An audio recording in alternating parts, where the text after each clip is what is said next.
Cricket ಜಗತ್ತಿನ interesting ಸುದ್ದಿಗಳನ್ನು ಈ ವಿಡಿಯೋದಲ್ಲಿ ಹೇಳ್ತೇನೆ. ನಾನು ಶಾಂತ. ನೀವು ಸುದ್ದಿಯಾನದ ಸಬ್ಸ್ಕ್ರೈಬರ್ ಆಗೋದಕ್ಕೆ ಮರಿಬೇಡಿ. ಜಪಾನ್ನ ಐಚಿ ನಯೋಗಾದಲ್ಲಿ ನಡೆಯಲಿರುವಂತಹ 2026ರ ಏಷ್ಯನ್ ಗೇಮ್ಸ್ ಕ್ರೀಡಾಕೂಟದ ಕ್ರಿಕೆಟ್ ಟೂರ್ನಿಗಾಗಿ ಭಾರತ ಮಹಿಳಾ ತಂಡವನ್ನು ಅನೌನ್ಸ್ ಮಾಡಲಾಗಿದೆ. 15 ಸದಸ್ಯರ ಈ ಬಲಿಷ್ಠ ಪಡೆಯನ್ನ Harman Preeth Kaur ಮುನ್ನಡೆಸಲಿದ್ದಾರೆ.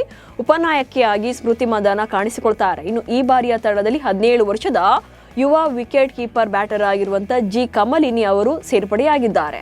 Wicket keeper batter ಯಾಸ್ತಿಕಾ ಭಾಟಿ ಅವರು ತಂಡದಿಂದ ಹೊರಬಿದ್ದಿದ್ದು, ಅವರ ಬದಲಿಗೆ ಕಮಲಿನಿ ಸೆಲೆಕ್ಟ್ ಆಗಿದ್ದಾರೆ.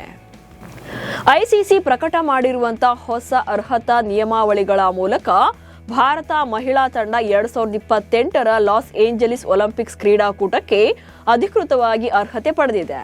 128 ವರ್ಷಗಳ ಬಳಿಕ ಕ್ರಿಕೆಟ್ ಒಲಿಂಪಿಕ್ಸ್ಗೆ ಮರಳಲಿದ್ದು, 2028ರಲ್ಲಿ ಲಾಸ್ ಏಂಜಲೀಸ್ನಲ್ಲಿ ಪುರುಷರ ಹಾಗೆ ಮಹಿಳೆಯರ T20 ಸ್ಪರ್ಧೆಗಳಲ್ಲಿ ತಲಾ 6 ತಂಡಗಳು ಭಾಗವಹಿಸಲಿವೆ.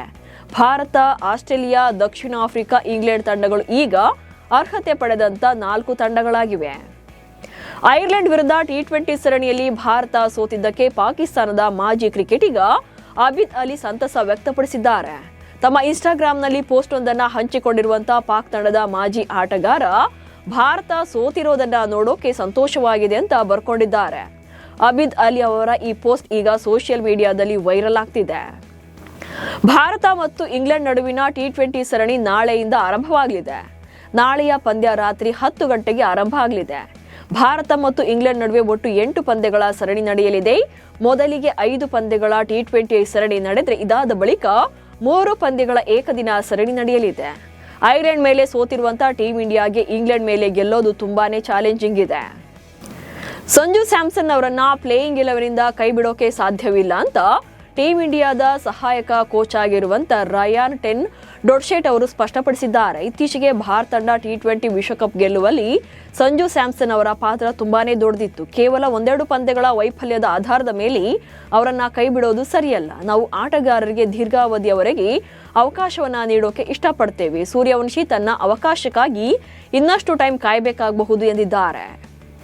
ಐರ್ಲೆಂಡ್ ಕ್ರಿಕೆಟ್ ತಂಡದ ಮುಖ್ಯ ಕೋಚ್ ಆಗಿರುವಂತಹ ಹೆನ್ರಿಕ್ ಮಲನ್ ಭಾರತದ ವಿರುದ್ಧದ ಐತಿಹಾಸಿಕ T20 ಸರಣಿ ಗೆಲುವಿನ ಬೆನ್ನಲ್ಲೇ ಅಚ್ಚರಿಯ ರೀತಿಯಲ್ಲಿ ರಾಜೀನಾಮೆ ನೀಡಿದ್ದಾರೆ.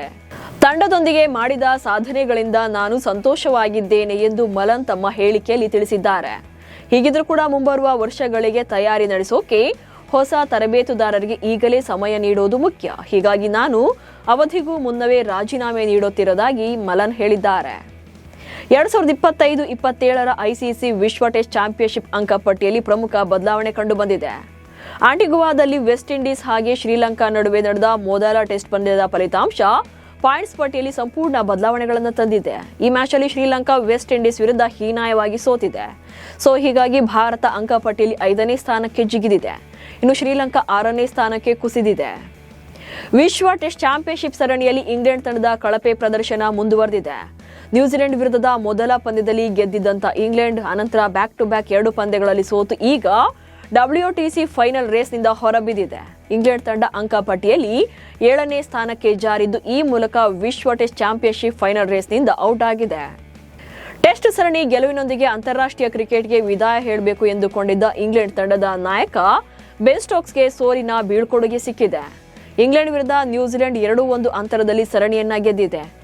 ಆದರೆ ಗೆಲುವಿನೊಂದಿಗೆ ನಿವೃತ್ತಿ ಜೀವನಕ್ಕೆ ಕಾಲಿಡಬೇಕು ಅನ್ಕೊಂಡಿದ್ದಂತ ಇಂಗ್ಲೆಂಡ್ ನಾಯಕ ಬೆನ್ ಸ್ಟೋಕ್ಸ್ ಸೋಲಿನ ಮೂಲಕ ಅಂತಾರಾಷ್ಟ್ರೀಯ ವೃತ್ತಿ ಜೀವನಕ್ಕೆ ತೆರೆ ಎಳೆದಿದ್ದಾರೆ.